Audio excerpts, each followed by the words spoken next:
Welcome to TMZ Live. Harvey Levin here. Charles here. So I am so excited about this. We're bringing Eva Longoria on, and for a great reason.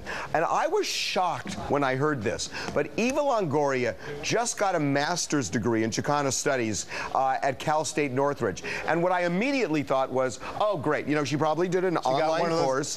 Or maybe she got like an honorary degree. You see celebrities, especially around this time of year, always going to these graduations and they speak and they get an honorary degree. Not true. Not Eva. Not true. She put in the work. She went to school. She sat in those classrooms for 3 years. At one of the most prestigious schools in the San Fernando Valley, by the way. Gary's alma mater. Hello, Gary. Cal State Northridge. And she was there. And frankly, I'm shocked at this because I haven't really seen any pictures of her there. But she was there for 3 years, and she just got her master's degree. And she did it mostly while she was shooting Desperate Housewives. So she joins us right now.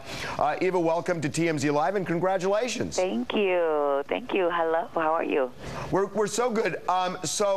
You know, I just think it's awesome. But tell us what inspired you to go back to school, especially with a schedule like you had. I know. It was crazy. Well, I was doing a lot of political activism, and I just wanted to know more. And I feel like as a celebrity, if you will, people don't really take you seriously because they think you're just, you know, a talking head. And I was like, you know, I really want to be substantial in what I'm talking about. And so I read a book called Occupied America, and I wrote the author, and the author happened to be the founder of Chicano Studies. He's like the godfather, and he said, you should take a class. So I took his class, and then I took another, and then I took another, and then I decided to enter the master's program. And nobody knew because I didn't tell anybody. I wouldn't tell anybody where it was.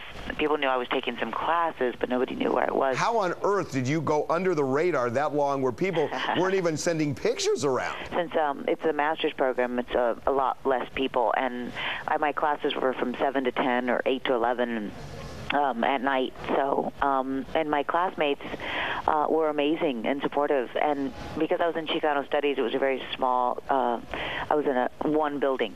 Like, I didn't even roam around. I didn't even know where the library was. I would go to one building and leave. So it was, you know, it was fun, and I loved it. It was hard in the sense of I was exhausted because I would go after work, after Desperate Housewives, and I'd drive out to Northridge. So, Eva, now you face the question that graduates all are facing right now. What are you going to do? You're going to get a job? What do you plan to do with your degree? Right, I'm unemployed. No, you know, I just wanted it for me, and I'm going to continue. I'm actually going to continue on taking more classes and things that I'm interested in. I really wanted to know about immigration, and so I studied it thoroughly and the history of immigration, and I wanted to know more about it. But yeah, for me, it was just a natural fit. I've always been curious, and you know, my foundation focuses on continuing education, so I really wanted to lead by example for that as well. I got to ask you, because you're a political activist going into all of this, and now you have real credentials in a city that has a big Hispanic population. Is it possible that politics might be in your future? No, I don't want to be in the government. I just want to criticize it. Okay, well, that's a fair point. Boy, those student loans must be a ball buster. Well, let me tell you something, though. I live a privileged life, and I've worked very hard, but so for me, you know, to buy an extra book or when the fees go up, I was like, oh, wow, that's kind of crazy. But the kids I went to school with, I understand the broken educational system we have in California. Something has got to be done about rising cost, you know, for everything, not only tuition and books, class availability. It was hard on that level for me to navigate, so I can't imagine people who don't have the resources. What are you going to do? And I understand that you wanted it for personal enrichment and to understand what was going on, but now, you know, you really do have this credential. You've been in school for 3 years. Is there something you're going to do with this? I mean, I have a friend, her name is Trisha Toyota, who was an anchor in Los Angeles for many years, and she actually went to UCLA for Asian Studies, got a doctorate, is teaching now at UCLA. I'm just wondering if you have any plans to really use the degree at some point in a material way. Yeah, I mean, you know, what I'm doing now, my thesis is on Latinas and education in STEM fields and STEM careers.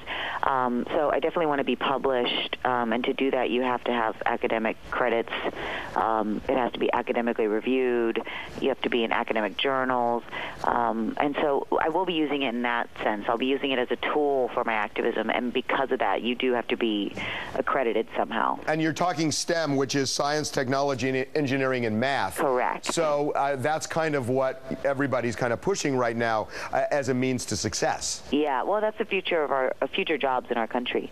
And since the growing Latino population will be the future, job pool, I want to make sure our community is educated in those areas in order to fill those jobs. If not, the United States will not be economically competitive in the global market.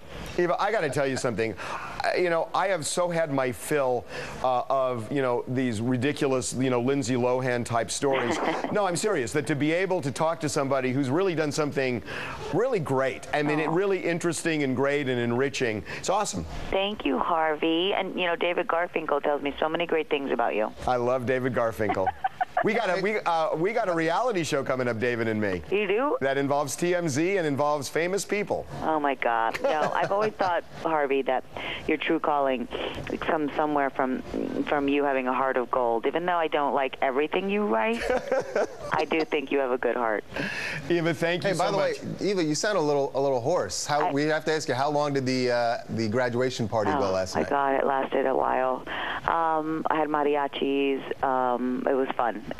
Hey, real quick, where'd you go afterwards? This was at Beso, right? Because we got you walking in with your parents, right? Yes, yeah. We was at Beso, my restaurant, last night, and my whole family's here. I have about 25 cousins and aunts and uncles, so I'm babysitting them. We just went to the Hollywood sign. You took them up to the Hollywood sign? Yes. See, everybody has to do that. Would you hike up there? TMZ tour, Eva. TMZ tour. Goes around Los Angeles. It's great. I tried to jump on those little trucks that you guys have to scare them. It's a show on wheels. Hey, Eva, thank you so much and congratulations. Thank you. Bye, y'all. Thanks. It's really pretty awesome. That's really awesome. This is from @GrantCameron37. Good for Eva, a great role model for anyone looking to continue their education. Could not agree more. So true. Could not agree more. How awesome that she did this while she was shooting the show. Because remember, she said that she worked and she was in school until 11 at night, and then she's probably on the set at 6 or 7 the next morning. You got to love that. I guess what happens in Northridge stays in Northridge. The fact that she was doing it for 3 years and nobody was blabbing about it. I'm feeling bad about myself. We're slipping. Hello, Harvey and Charles. It's Rick from Toronto. The whole Wade Robson thing, if all of this is true, right?